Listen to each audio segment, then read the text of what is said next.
Can you guys hear me, see me?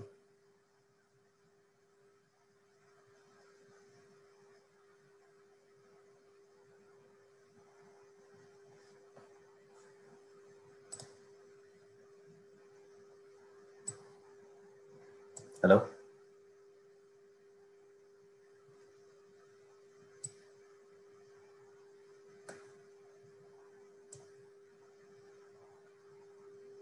Nice, okay.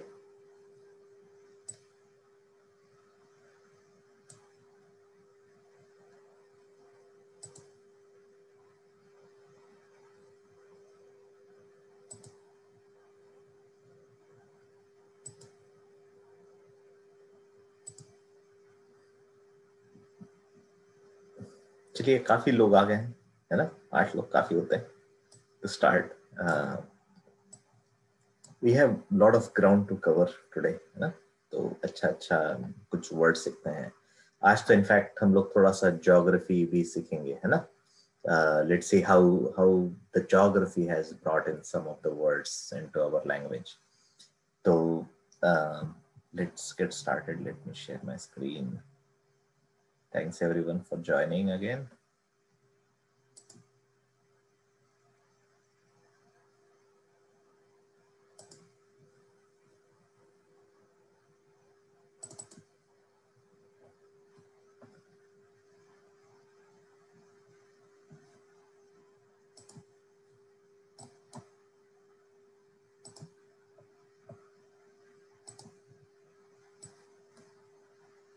So a couple of things before we start, है ना?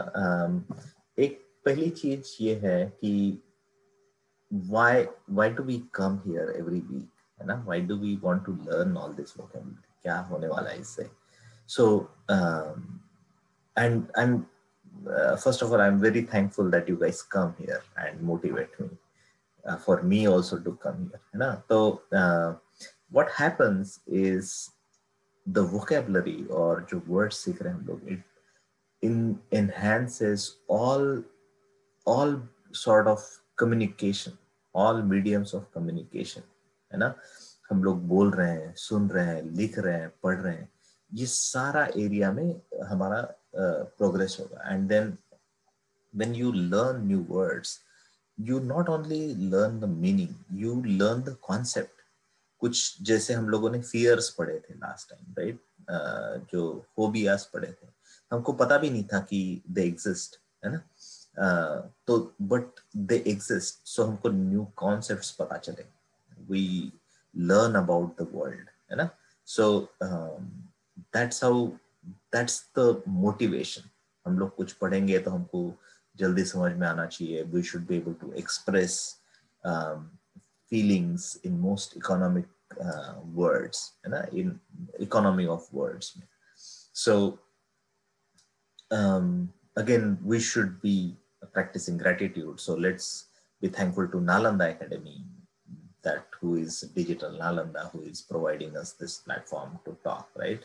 For me to be able to talk and you guys able to listen. Okay, so it is like, I hope you guys also do something that helps others. Okay, so let's start with a thought, very interesting thought, है ना? क्या हमको सीखना चाहिए thought से? So smart people learn from everything and everyone. जो smart लोग होते हैं ना, they learn from everything. हर चीज से सीखते हैं, हर बंदे से सीखते हैं, कोई भी रहे उससे सीखते हैं हम लोग, है ना? उनकी आंखें हमेशा खुली रहती है. So we can train ourselves like that. Smart, we can become smart, है ना? So smart people always learn from everything and everyone. जो एवरेज लोग होते हैं, कुछ करते हैं और फिर उसमें फेल हुआ तो उससे सीखते हैं, एक्सपीरियंस से सीखते हैं, खुद के एक्सपीरियंस से सीखते हैं. और जो स्टूपिड लोग होते हैं, जो मूर्ख होते हैं, उनके पास सारे जवाब होते हैं, उनके पास सारे उत्तर होते हैं, है ना? उनको लगता है कि मुझे सब पता है. सो देखिए, आप हमको डिसाइड करना है हम किस कैटेगरी में फिट होंगे. तो उस प्रकार से हमको बिहेव करना है. जैसे हम लोग उस प्रकार से बिहेव करना शुरू करेंगे, उसी प्रकार से हम लोग बनते जाएंगे, है ना? तो that's a good, very good thought Socrates का है. द नेक्स्ट वन इज, आप लोगों को कोई भी सवाल है या फिर किताब नहीं मिल रही है, कुछ प्रॉब्लम है, तो you send me an email at ask@vocab@gmail.com. ठीक है, ये दूसरा चीज। तीसरा चीज ये है कि बहुत सारे लेसन्स हो चुके हैं, ऑलमोस्ट 30 सेशंस हो चुके हैं इसके पहले, और ये सारे डिजिटल नालंदा पे अवेलेबल है, शायद कुछ यूट्यूब पे भी है। बट डिजिटल नालंदा पे आप जाएंगे तो आपको वहां पर ये सारे नोट्स भी मिलेंगे, जो भी मैं यहाँ पे देता हूँ, जो भी डिटेल्स देता हूँ, ये सब आपको वहां पर मिलेंगे, है ना। तो you can actually use them for your benefit. Okay, so let's start with some interesting words today.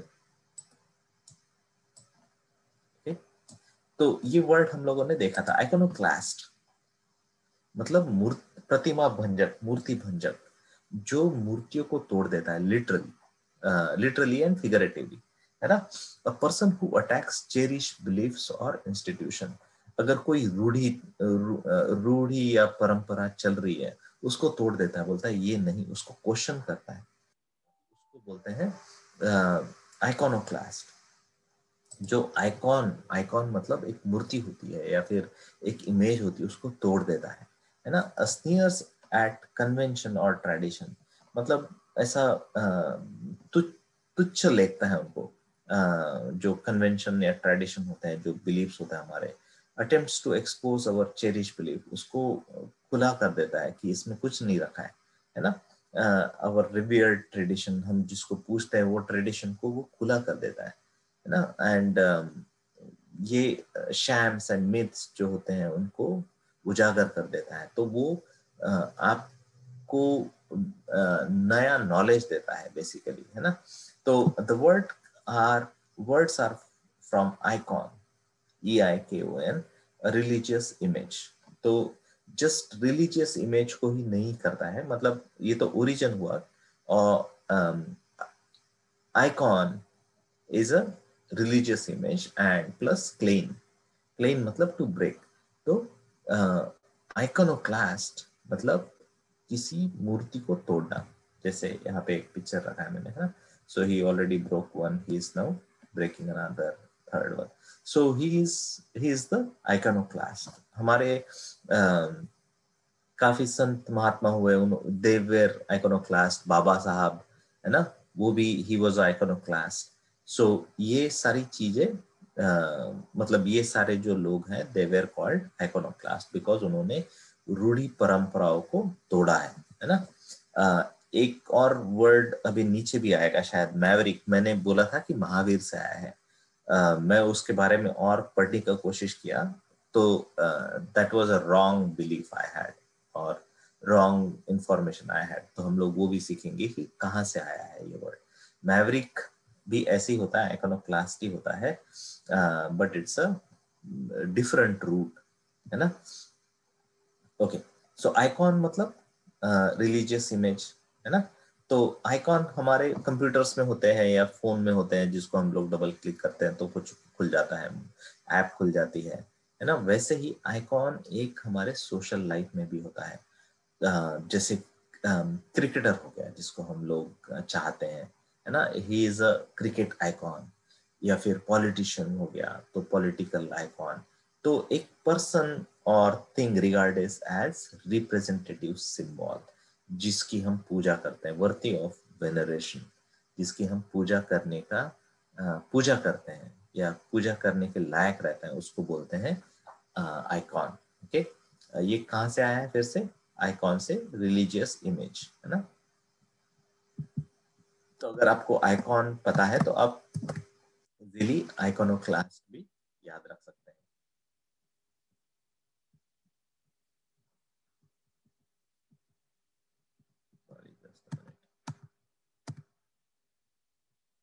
Now अथिस्ट, ये वर्ड आपने सुना होगा, किसी ने सुना होगा तो प्लीज टाइप पहले।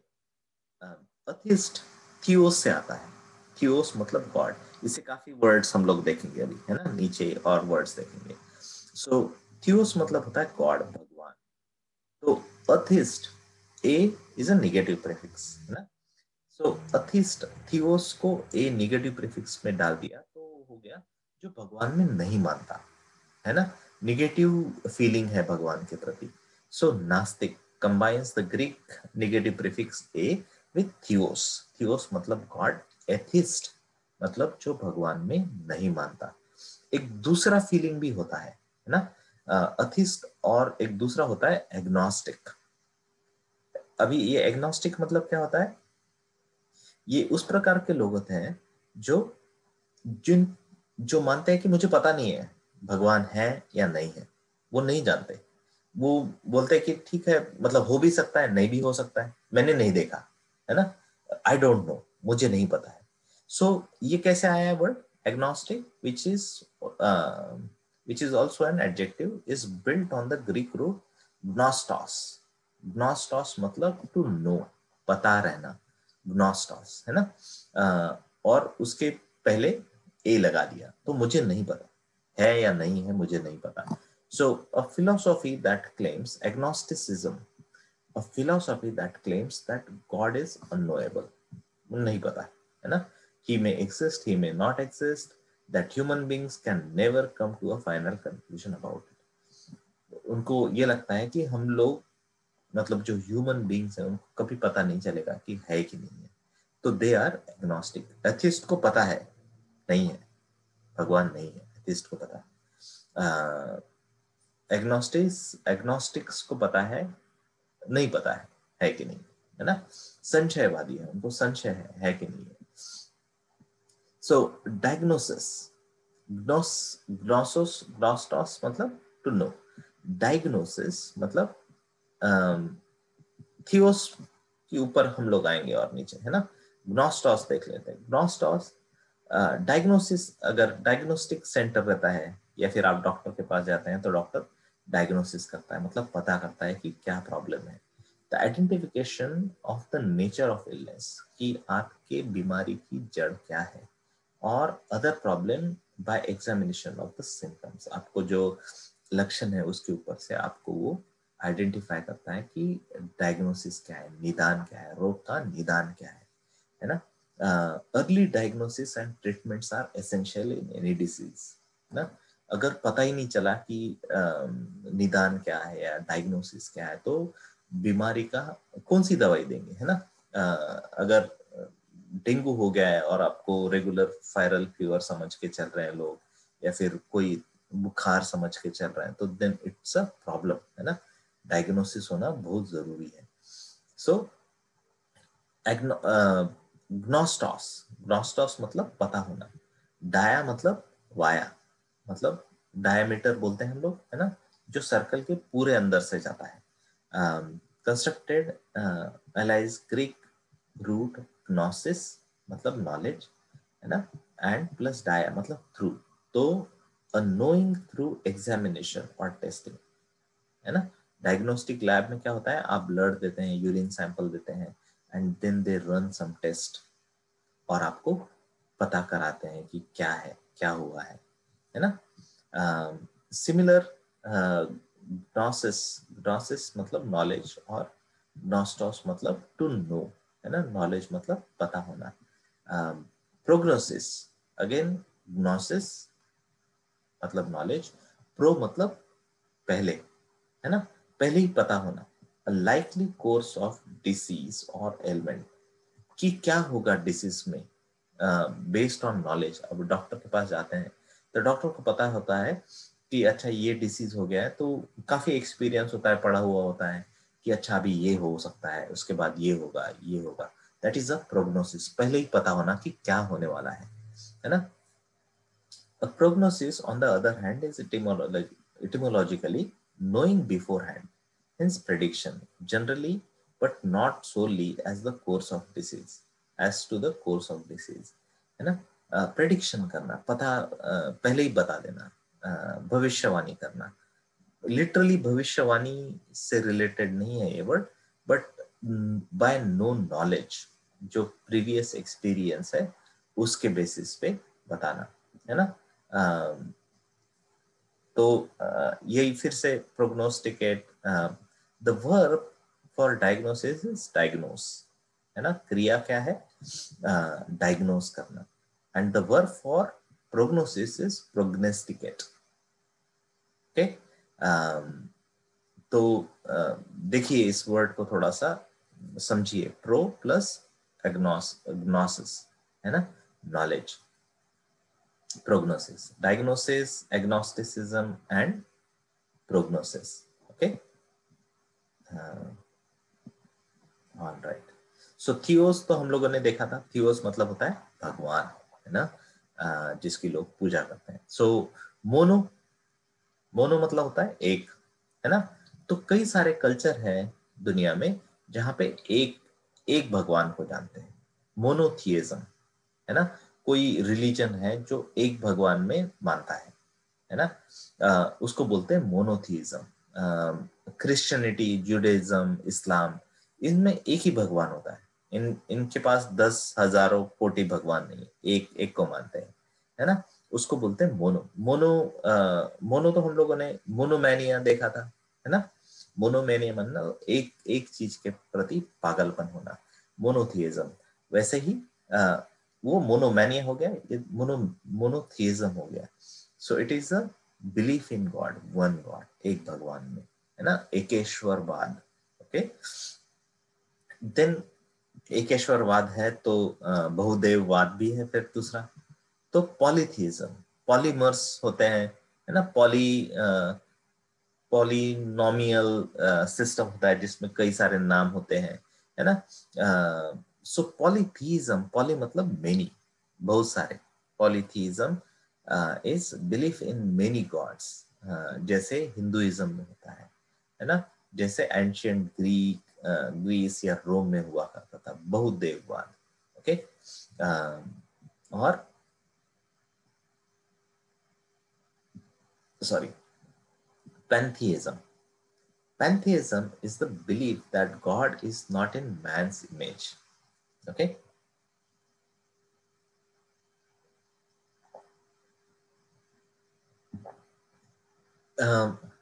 जैसे कई सारे रिलीजन में एक भगवान को चित्र बना दिया, राइट, इमेजिनेशन से बना दिया आपने कि ऐसे होगा भगवान, तो जैसे लोगों को देखा वैसे भगवान बना दिया, है ना। पैंथियज्म में क्या होता है कि वो बोलते हैं कि नहीं, ये तो हमारे इमेजिनेशन के परे है, हम इसको पिक्चर में डाल ही नहीं पाएंगे। Believe that God is not in a man's image but is a combination of all forces of universe। ये जो यूनिवर्सेस में सारे फोर्सेस है उसका मिला जुला कुछ तो रूप होगा जो हम लोग नहीं देख पा रहे। पैंथियज्म बोलते हैं। पैन मतलब ऑल, है ना, थियोस मतलब गॉड। पैन इंडिया ऑपरेशंस बोलते हैं सपोज, मतलब अक्रॉस इंडिया किसी कंपनी का ऑपरेशन है ना, मतलब वो सारे इंडिया में एग्जिस्ट करती है। पैन महाराष्ट्र मतलब सारे महाराष्ट्र में है, या फिर जो भी है ना।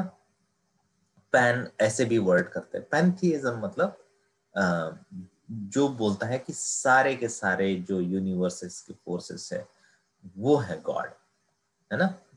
एक इमेज कोई गॉड नहीं है। पैंथियज्म, पॉलीथियज्म, मोनोथियज्म, है ना। देन थियोलॉजी, बायोलॉजी सीखा था हम लोगों ने, है ना, फिजियोलॉजी सीखा था। लोगोस मतलब साइंस होता है, थियोस मतलब गॉड।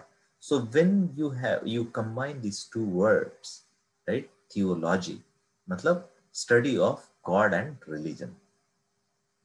ओके, सो ईश्वर मीमांसा करना, थियोलॉजी मतलब धर्म को पढ़ना, या फिर जो भगवान है उनको पढ़ना, उनको साइंटिफिक स्टडी करना, थियोलॉजी। ओके, सो ये हो गया भगवान से रिलेटेड चीजें। मोनोथियज्म, पॉलीथियज्म, पैंथियज्म, थियोलॉजी। ये पैंथियज्म आप ये डेफिनेटली पैन इंडिया जो रहता है मतलब ऑल, उससे याद रख सकते हैं, ठीक है। Then atheist, okay, agnostic, okay, all these good words, all right। ये अभी एक काफी इंटरेस्टिंग सेट ऑफ वर्ड्स हैं। these are all related to sexual behavior of people, है ना। लीचर हम लोगों ने वर्ड देखा था, अय्याश, a man who shows excessive और डिस्गस्टिंग इंटरेस्ट इन सेक्स। मतलब एक हेल्दी इंटरेस्ट रहना एक चीज है, और एक डिस्गस्टिंग या फिर एक्सेसिव भावना रखना एक अलग चीज है। लीचर बोलते हैं उसको, लीचर। तो ये ये लीचर वर्ड से काफी सारे सिनोनिम्स आए हैं, है ना। और ये somehow एल से ही शुरू होते हैं, है ना। Derivation is a old French lecher is to lick, मतलब चाटना। Adjective is lecherous, has too many, has many close and not so close synonyms। इसके सारे बहुत सारे synonyms है। Most of them also significantly starting with letter L, है ना। A sound form with a sound form with tongue, supposedly seat of sensation। ये जो है अपना जो जीभ होती है उससे रिलेटेड है, क्योंकि हमारे यहाँ पर खूब सारे सेंसेस होते हैं, जीभ में काफी सीट ऑफ सेंसेशन होता है। ये जगह ही होती है जहाँ पे खूब सारे सेंसेशंस होते हैं, है ना। तो सेंसुअल नेचर से ये वर्ड्स आए हैं, है ना। थोड़ा सा इमेजिनेशन करना पड़ेगा। अ man who shows excessive and disgusting interest in sex is leisure। अभी libidinous, ओके, कामुक, प्लेजर, जो लिबिडो में ज्यादा उसका रस है ना। लैस्किवियस, लैस्किवियस मतलब फिर से कामुक, है ना। वेंटोननेस, लैस्किविया, लैस्किवियस।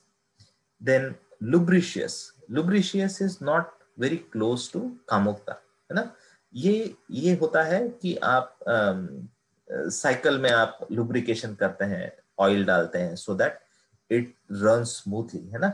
यू लुब्रिकेटेड, स्लीपरी कर देना। The root found in in lubricate, the noun is lubricity. तैलाक, क्या तेल डालते हैं आप, कार में डालते हैं या फिर मोटरसाइकिल्स में डालते हैं, सो इट इज लुब्रिशियस, लुब्रिकेशन बोलते हैं उसको। देन लाइसेंटियस, लाइसेंटियस मतलब लाइसर, टू बी परमिटेड, है ना। Root from which we get licence, licence आता है, लाइसेंस हम गाड़ी चलाने का लाइसेंस मिलता है हमको। सो इट इज आया है लिसियर, लिसियर मतलब परमिट, किसी को अलाउ करना, किसी को परमिशन देना, है ना, लाइसेंस। तो लाइसेंटियस इज इलिसिट, मतलब इलीगल, नॉट परमिटेड, लिटरली। तो स्वैराचारी जो अनैतिक है, नैतिक नहीं है, है ना, अनैतिक है, स्वैराचारी है, सो उसको बोलेंगे licentious. Lewd, previous four words derived from Latin, but this one is from Anglo-Saxon। Lewd, vile, अशिष्ट, कामुक, है ना। एंग्लो सैक्सन मतलब जो जर्मन के लोग थे, जर्मन लोग, वो ब्रिटिश में जाके जो बैठ गए थे या फिर सेट हो गए थे, है ना। एंग्लो इंडियन भी बोलते हैं, है ना। जो इंडियन होंगे शायद, जो वहाँ यूरोप में जाके सेट हो गए या फिर इंग्लैंड में, है ना, एंग्लो सैक्सन। सो अशिष्ट, कामुक, लस्टफुल, कामातुर, है ना। ये भी लस्ट से आया है, Anglo Saxon word meaning pleasure, desire, कामातुर, है ना, लस्ट। सो ये काफी इंटरेस्टिंग वर्ड है, ये आते रहते हैं किताबों में, बुक्स में। Of course, all of these words, I hope you started meeting some of these words in your reading, है ना। या कुछ ना कुछ तो मिलते होंगे आपको ये, आप जब पढ़ते हैं, है ना। Okay, so let's move on from these words to some other words। Hypochondriac, हाइपोकोन्ड्रियाक मतलब होता है person who is abnormally anxious about their health, है ना। तो ये कैसे आया वर्ड्स, काफी इंटरेस्टिंग स्टोरी है इसकी। Is built on two Greek roots, hypos मतलब अंडर, किसी चीज के नीचे, है ना, and chondros is a cartilage of breast bone. ये कार्टिलेज होता है ऑन ब्रेस्ट बोन, जो हमारे यहाँ पर होता है ना, ब्रेस्ट बोन। सो इट में ये थोड़ा सा आइडिया थोड़ा फारफेस्ड है, मतलब थोड़ा सा इमेजिनेशन करना थोड़ा सा मुश्किल है, but let's see that until you realize that under the breastbone is the abdomen। हमारे breast bone के पीछे हमारा stomach होता है, abdomen होता है। The ancient Greek believed that morbid anxiety about one's health arose from abdomen। Ancient Greek का लोगों का ये मानना था कि हम लोगों में जो डर आ रहा है ये पेट से आ रहा है ना, ये नीचे, मतलब फ्रॉम अंडर द कॉन्ड्रॉस, मतलब कार्टिलेज ऑफ ब्रेस्ट बोन, वहां से आता है। तो इसीलिए उसको हाइपोकॉन्ड्रियक बोल दिया कि जो कार्टिलेज के नीचे से जो भी फीलिंग आ रही है उसको बोलेंगे हाइपोकॉन्ड्रियक, है ना। तो अस्वस्थ लगना, हमेशा बीमार होने का, a person who anxious about their health, जिसको हमेशा अपने तबीयत की चिंता बनी रहती है ना। तो देखिए कैसे हाइपो मतलब अंडर, और कॉन्ड्रॉस मतलब कार्टिलेज ऑफ ब्रेस्ट बोन, है ना। सो हाइपो से काफी सारे वर्ड्स आए अभी, है ना।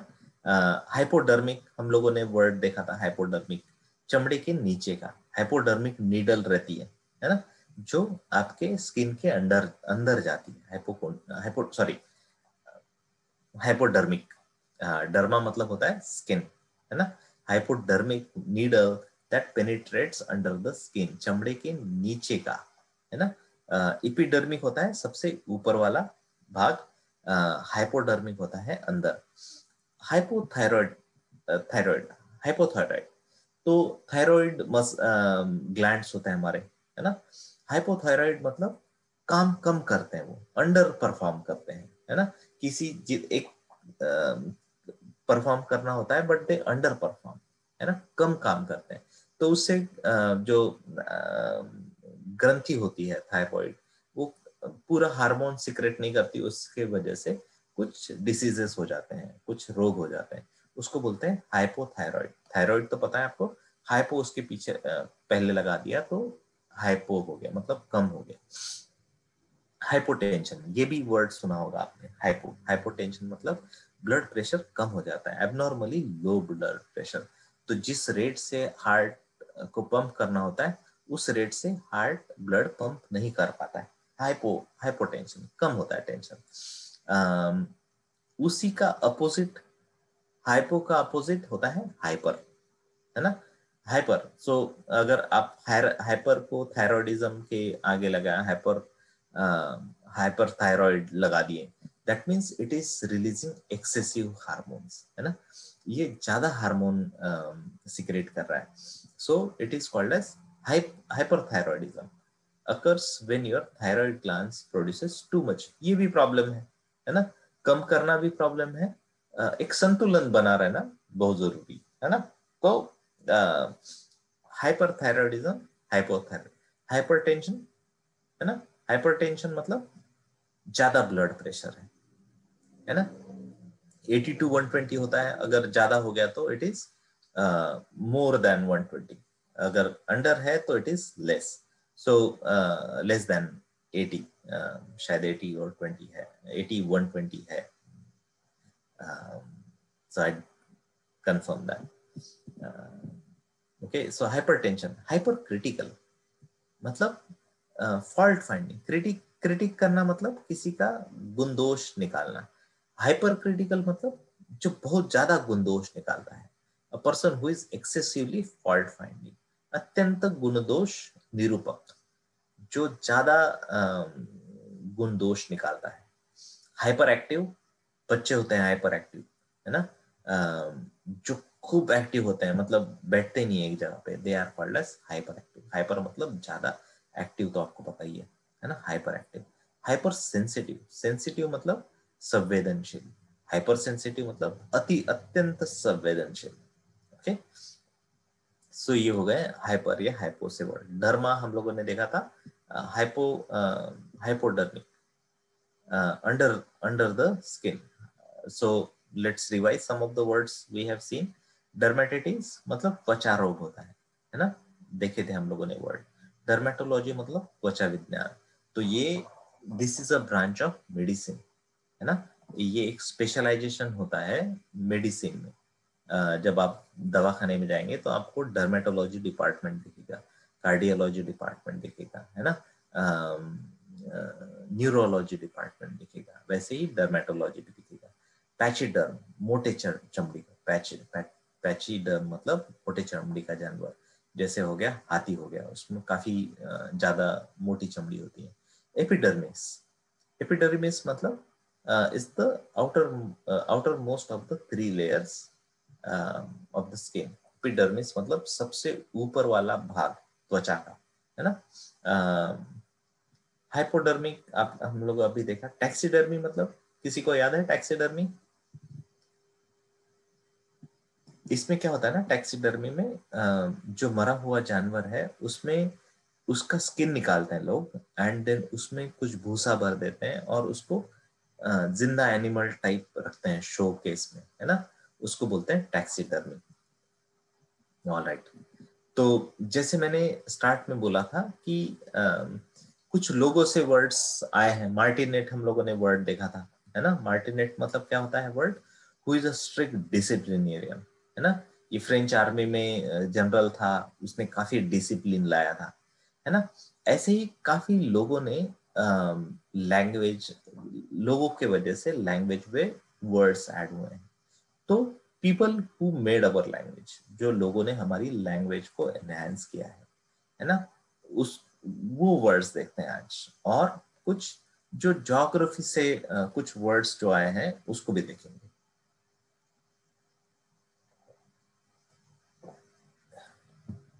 सो ब्लूमर्स, है ना. Bloomer is a women's loose fitting knee length अंडरपैंट्स.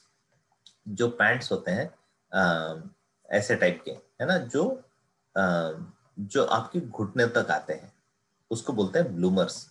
Considered old fashion, आजकल काफी पहले आया था ये, इसीलिए आजकल उसको ओल्ड फैशन बोलते हैं. Historically womens and girls loose fitting trousers gathered at the knee or originally eight ankle. तो उसको यहीं पे घुटनों तक उसको फोल्ड कर देते हैं. सो एक लेडी थी Elizabeth Smith Miller, invented them in 1849, है ना. खूब पहले इन्वेंट किया है, तो उसका नाम क्यों नहीं दिया फिर, है ना.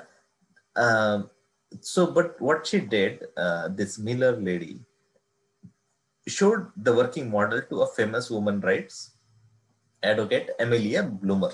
एमिलिया ब्लूमर को दिखा दिया उसको, बोले कि हाँ मैं तो एडवर्टाइज नहीं कर पाऊंगी, जैसे यहाँ पर क्रिकेटर्स को हायर करते हैं एडवर्टाइज करने के लिए, है ना. तो जो इन्वेंटर रहता है वो तो पीछे रहता है, जो एडवर्टाइज करता है, जो टीवी पे दिखता है या रेडियो पे सुनते हैं हम लोग या पेपर में आता है, तो उसका नाम ज्यादा हो जाता है ना. इन्वेंटर तो बैक सीट ले लेता है. तो Emilia was a model also, है ना. तो एमिलिया ने देखा कि अच्छा ये तो बड़ा अच्छा चीज है, तो देन शी स्टार्टेड एडवर्टाइजिंग, और फिर उसी का नाम उस पे लग गया. तो they are called as bloomers now, है ना. सो एमिलिया ब्लूमर के नाम से ये आया है.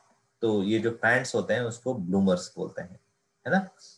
आजकल जो अंडरगारमेंट्स होते हैं उसको भी ब्लूमर्स ही बोलते हैं, but ladies undergarment. Okay, so that's that. Then boycott. Boycott मतलब बहिष्कार करना, है ना. किसी चीज का बहिष्कार करना. ये कहाँ से आया वर्ड्स? काफी इंटरेस्टिंग स्टोरी है.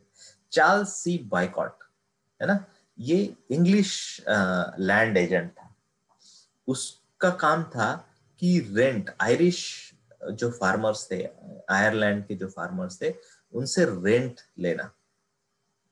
तो ये जाता और ज्यादा से ज्यादा रेंट लेने का कोशिश करता. अभी आयरिश फार्मर्स जो थे उनको तो गुस्सा आएगा ही कि मतलब रेंट था 10 रुपए, तुम लेने की कोशिश कर रहे हो 15 रुपए 20 रुपए, है ना. तो उनको अच्छा नहीं लगा ये.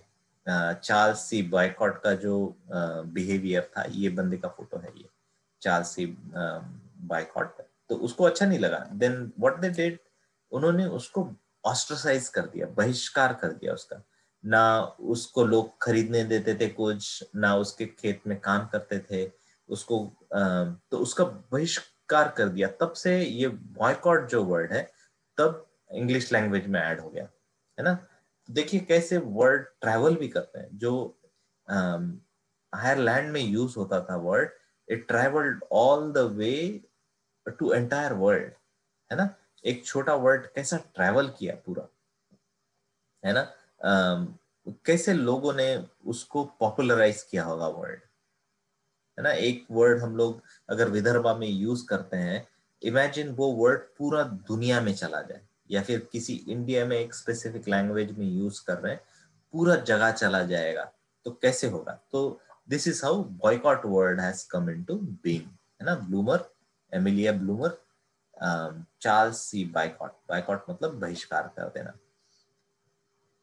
मार्शल, मार्शल ये हेयर स्टाइलिंग टेक्निक होता है ना, जिसमें वेव्स लाते हैं। वेव्स कैसे लाते हैं, हॉट आयरन से लाते हैं। हॉट आयरन अभी आजकल काफी फेमस हो गया है, हॉट आयरन, है ना। But marshalling is the hair styling technique which hot curling tongue used to induce curl into hair। हमारे जो बालों में जो लहरें लाने, आर्टिफिशियल लहरें जो लाते हैं बाय हीटिंग देम अप, उसको थोड़ा सा गर्म करते, बालों को गर्म करके उसमें लहरें लाते हैं, है ना।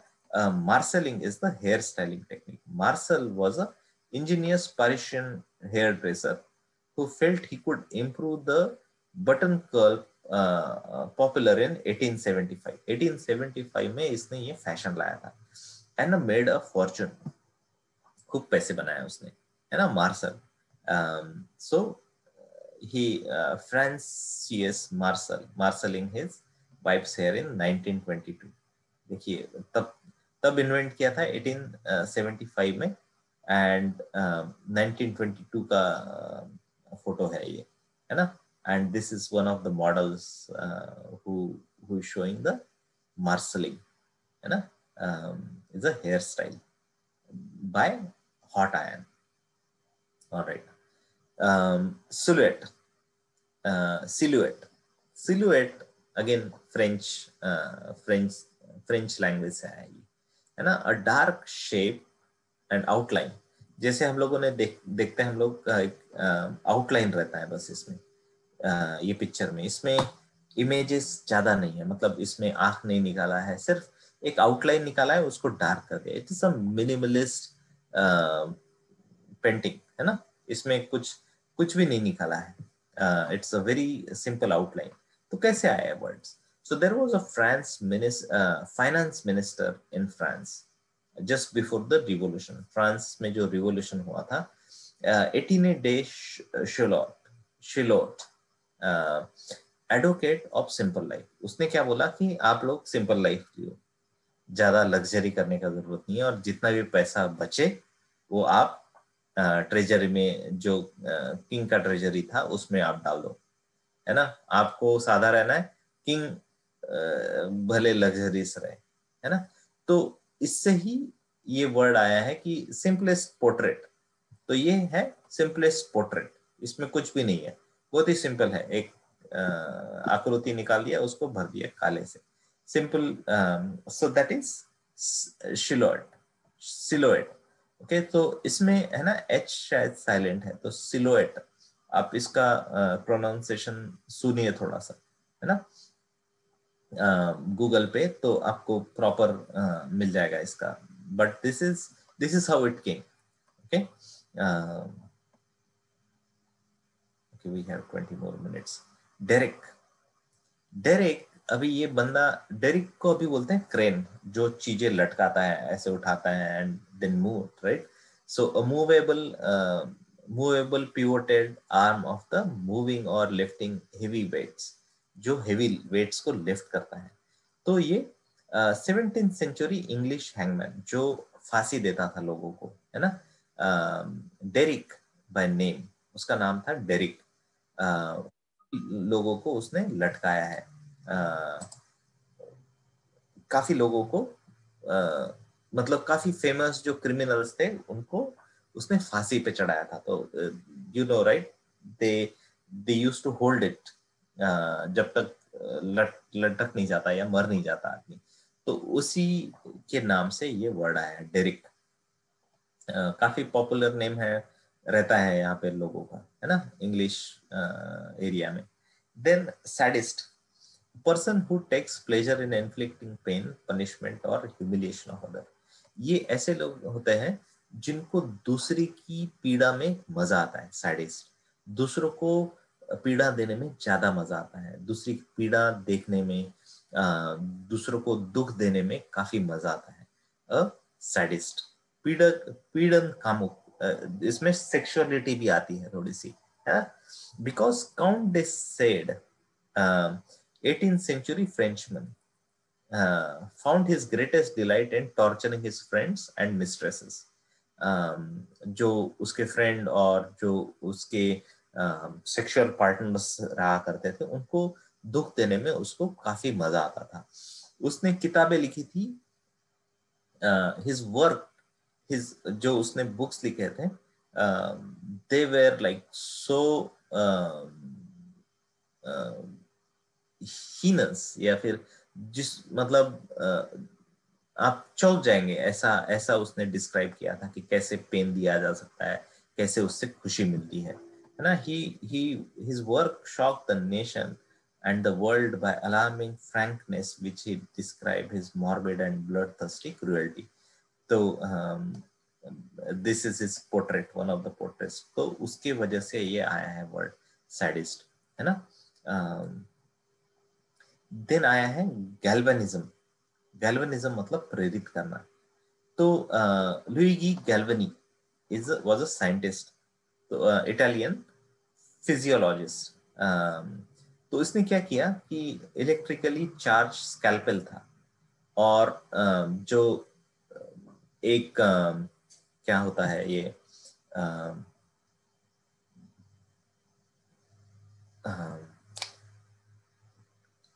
ये किसकी, he actually, wait just a minute, corpse, frog, frogs corps.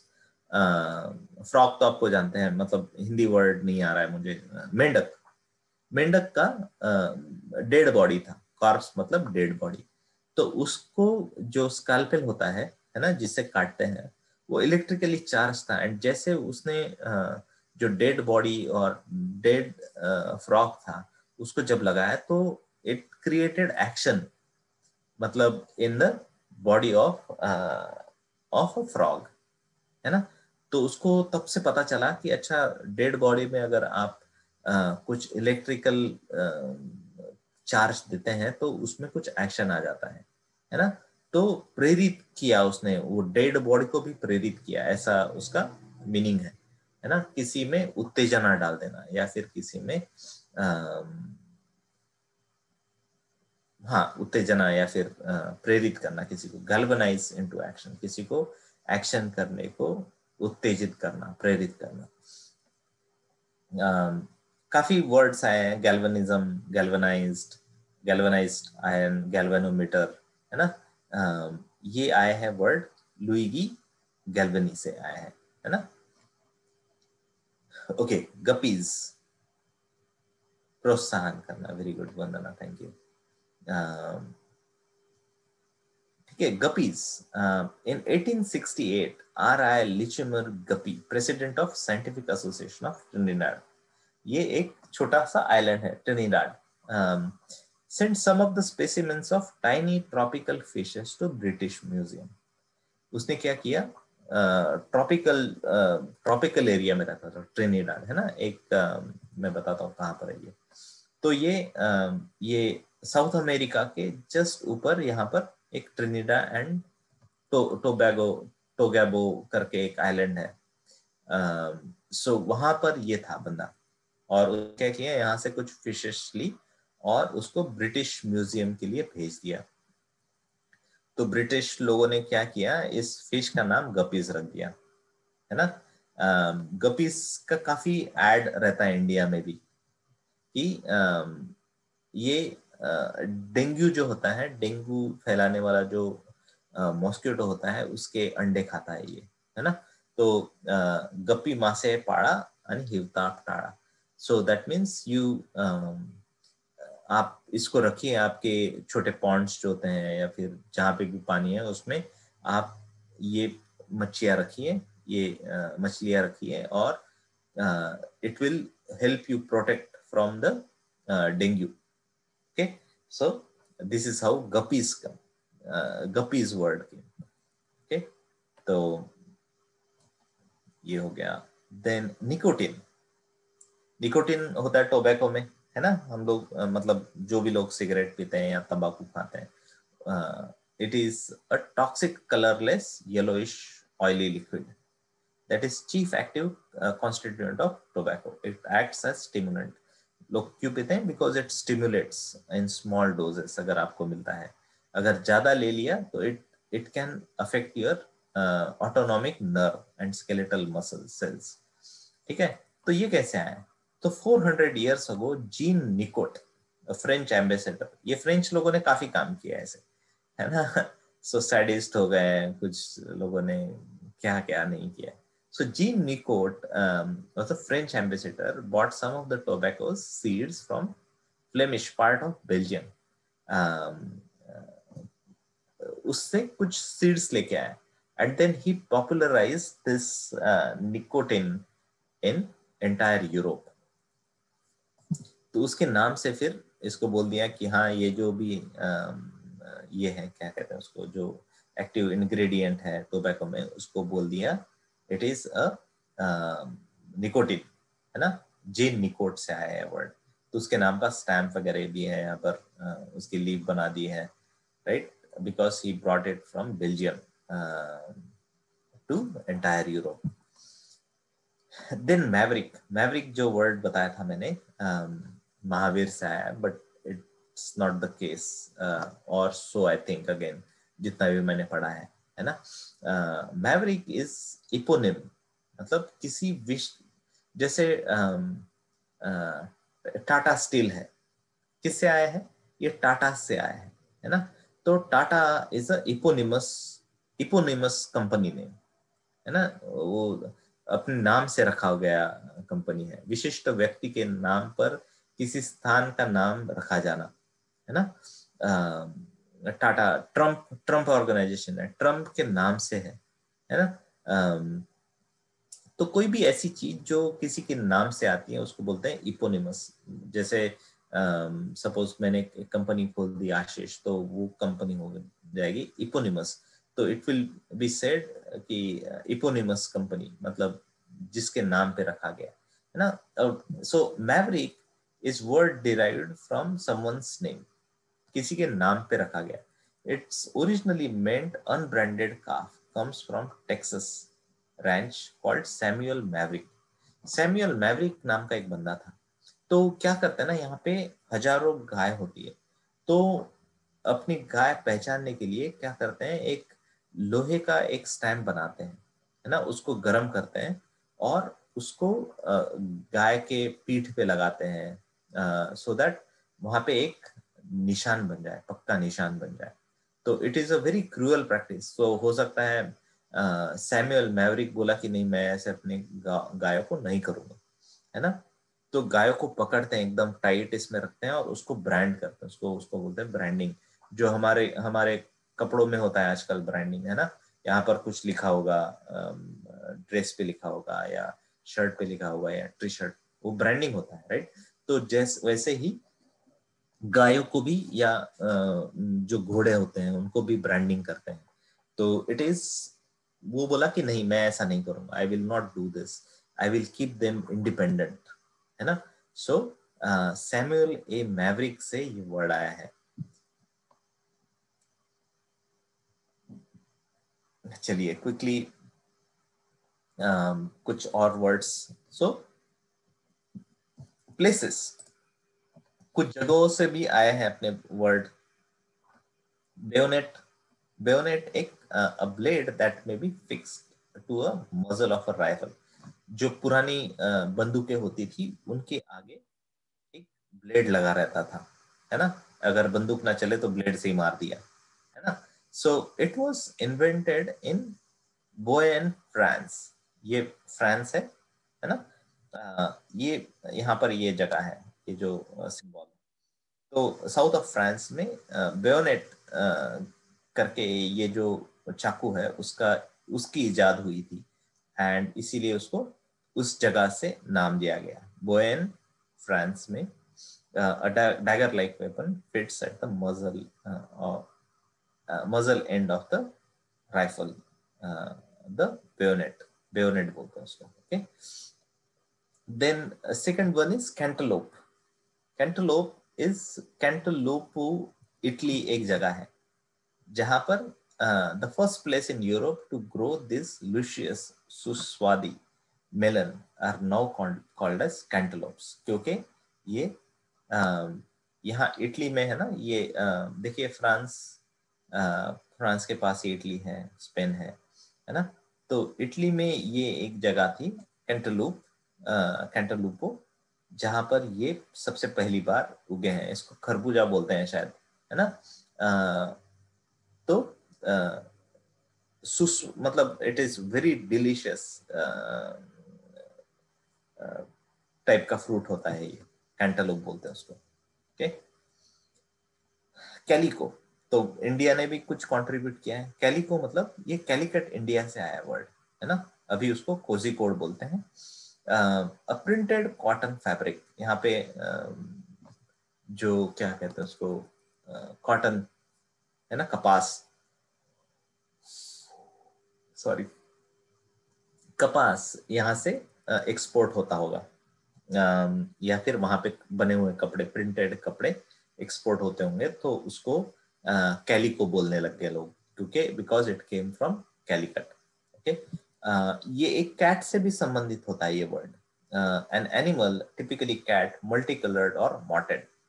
तो कैट अगर मल्टी कलर है, उसमें काफी सारे स्पॉट्स है, तो उसको बोलेंगे calico. Again I don't know ये कैलिकट से रिलेटेड है या नहीं है, बट हो सकता है पहले फैब्रिक आया हो, एंड फिर जैसे अगर कैट का अगर टेक्सचर ऐसा दिख रहा हो तो उसको भी कैलिको बोलने लग गए लोग, है ना। तो ये सारा ट्रांसफॉर्मेशन होते रहता है लैंग्वेज में। So this is where near Kochi this Calicut or Kozhikode. Okay, tuxedo, tuxedo एक फॉर्मल अटायर होता है जो सूट होता है। पहले कैसे हुआ करता था ना, पहले एक towards the back of this coat ऐसे एक टेल हुआ करता था, है ना। बट टक्सीडो पार्क न्यूयॉर्क, ये न्यूयॉर्क का मैप है ना, तो यहाँ पर एक टक्सीडो पार्क है। So it's a country club of the exclusively and wealthy community, काफी अमीर लोगों की कम्युनिटी हुआ करती थी। and they fashioned this suit और टक्सीडो जिसमें टेल नहीं होता है, जिसमें एंड में ज्यादा मतलब शॉर्ट होता है। ये this is a short coat. Okay, so dinner coat for men और टक्सीडो वाज पॉपुलराइज, तो तब से उसका नाम आ गया है टक्सीडो, है ना। Tuxedo park New York. Damask. Damask is a figured woven fabric with a pattern visible on both sides. So ये पैटर्न जो है both sides से दिखता है। Typically used for table linen और upholstery, जो टेबल पर लगाते हैं हम लोग या upholstery में यूज करते हैं, है ना। Walls are covered with faded red damask. ये डेमेस्कस सीरिया से आया है। डेमेस्कस Syria when where elaborately patterned silk damask was first made। तो ये भी कला होगी ना वहां पे। डेमेस्कस सीरिया, सीरिया कहाँ पर है? जॉर्डन इजराइल के पास है ये, है ना, सीरिया। तो यहाँ पर है डेमेस्कस। तो यहाँ से आया है ये पैटर्न। ये देखिए कैसे डिफरेंट पैटर्न है ना। अगर आप उसको उल्टा भी करेंगे तो आपको ऐसे ही पैटर्न मिलेगा, है ना। सो that was the skill developed on the silk in Damascus, Syria। तो उसको बोलते हैं Damask। Alright, satin. अभी सैटिन ये Zuzing China, I think that's how it is said, I don't exactly know। So Zuzing China में अभी ये देखिए मार्को पोलो करके एक बंदा था यूरोपियन, वेनिस से वो ट्रैवल किया all the way in China I think, and he stayed there for long time. वहां पे वो काफी एक्सप्लोर किया उसने। उसका उसके फादर जो थे in 13th century, he was also a traveller, है ना, और मर्चेंट, यहाँ की चीजें वहां बेचना। तो Marco Polo was his son and he went into China and stayed there for long time. और उसने काफी किताबें भी लिखी, काफी किताबें लिखी वहां पे उसने, मतलब टाइगर बताया या फिर लिजर्ड्स बताए, हिप्पो के बारे में तो बताया लोगों को, यूरोप के लोगों को। So he he found a fabric, जो सिल्क होता है एकदम, सिल्क फैब्रिक ऑन जुजिंग चाइना। तो once a great sea port Fukien province में मार्को पोलो कॉल्ड इज जेटम। उसने ये जो सिल्की मटेरियल देखा था उसको जेटम बोल दिया। फिर in in time the silk fabric was also called satin. फिर उसका नाम थोड़ा सा भ्रंश हो गया और उसको सैटिन बोलने लग गए लोग। इंटरेस्टिंग स्टोरी था, मुझे भी पता नहीं था मार्को पोलो के बारे में, तो I just checked up, I put a YouTube link here those who want to see it, है ना। मार्को पोलो, देखिए कैसे टीचर ज्यादा सीखता है ना स्टूडेंट से, because I had to look it up, Marco Polo कौन है ना। Then serendipity, serendipity is occurrence or development of event by chance। किसी किसी अनपेक्षित हो जाना, अच्छी चीज, अपेक्षा ना करना, अचानक से हो जाना, it is called as serendipity. आप चाह नहीं रहे, कुछ आपके दिमाग में नहीं है, बट कुछ हो जाना, है ना।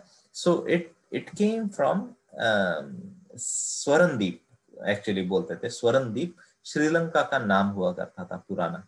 सेरेन द्वीप तो आपको पता है, द्वीप मतलब इट्स अ आइलैंड, है ना। Swarnadeep was a archaic name of Sri Lanka. तो शायद किसी ने एक्सीडेंटली उसको फाइंड किया हो, जैसे जो लोग ढूंढते थे ना उसको, अचानक से मिल गया हो, and it was such a pleasant surprise. तो उसको फिर वो वर्ड को सेरेंडिपिटी बोलने लगे, है ना, स्वरनदीप से। तो okay, we are almost at the top of the hour, quite a bit talking. I hope this was an interesting session and you guys learned। Revise करिए, है ना, डिजिटल नालंदा पे जाइए, उस पे से नोट्स डाउनलोड करिए, है ना, connect one word to another, try to use them, try to remember old words, है ना। थोड़ा सा रिवाइज करिए, डिस्कस करिए, पढ़िए कुछ वर्ड्स अगर आपको मिल रहे हैं। आई आई रियली होप नाउ, हम लोगों ने इतने सेशन किए हैं ना, इससे आपको ये जो वर्ड्स हैं कहीं ना कहीं आपके रीडिंग में आ रहे होंगे। तो I really hope that's how it is happening.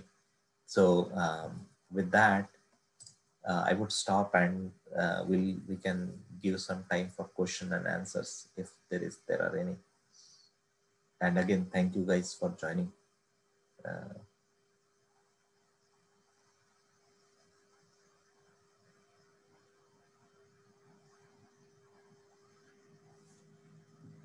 कोई सवाल है?